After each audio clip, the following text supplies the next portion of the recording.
Hi guys, and welcome back to another video. So today I'm going to give you some tips for scoring direct free kicks.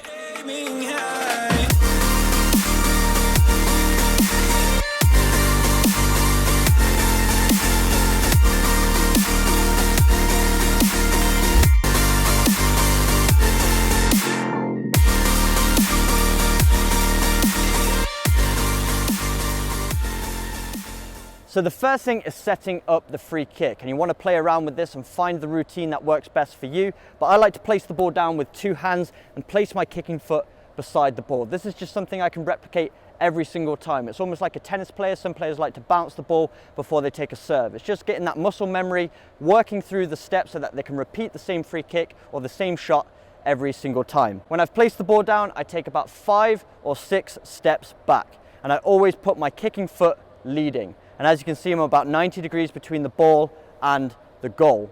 Then I assess my options. I see where the goalkeeper's standing.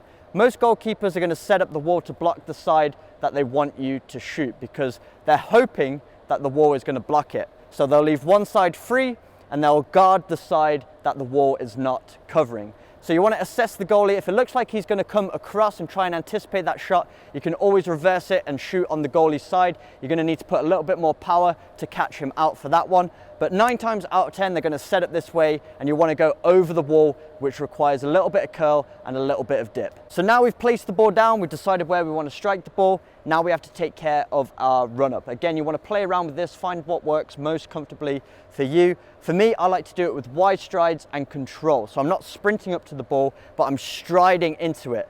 So I've got wide strides that allows me to generate momentum and also control over my run-up, so then I've got more control over the shot because that allows me to be more accurate with my non-kicking foot, the foot that I'm planting with, and also allows me to be more balanced, which in turn has more control over the shot, more chance of going exactly where I want it. So with my run-up, the first couple are nice wide strides, and then that last stride before I plant my kicking foot is even wider. So it looks a little something like this. So as you can see, first two, that last stride is a little bit wider. That allows me to generate even more momentum and put more power behind the strike. So after our run-up, it's time to plant our non-kicking foot beside the ball. And this is a little bit different for a whipping curling technique. Usually with your planting foot, you want to point it directly at your target. But for a curling technique, because you're putting movement on the ball, you actually want to place your non-kicking foot almost away from where you want the ball to go. Because I want the ball to go to the left-hand side here, I'm planting it more to the right-hand side. Then I'm allowing the movement and the whipping technique to allow the ball to come over the wall and bend from right to left. So your planting foot, I like to have it about 6 inches or so away from the ball, nice and close so that can generate even more accuracy. And then it's pointing a little bit more towards the right so I can allow that curl to take it away from the goalkeeper. If I planted it towards that left-hand side, the curl would then take it past the post and it's more likely you're going to shoot wide. So again, you want to play around with this depending on how much whip, how much curl you're putting on the ball, but always place it away from the area of the goal you want to be striking so you can allow the spin of the ball, the movement to take it into that side. Now let's talk about the area of the foot and the area of the ball we want to be striking. So the area of the foot is right here, the instep. Again, play around with this, find the exact spot that works best for you, but it's going to be somewhere around this area. It might be a little bit lower for you, might be a little bit higher, but generally it's going to be right here because it's in between the inside of the foot and the laces. The laces is more for generating power and the inside of the foot is for pure accuracy. So if we go somewhere right in between, we're going to get a good combination of both accuracy and power. So this is the area right here.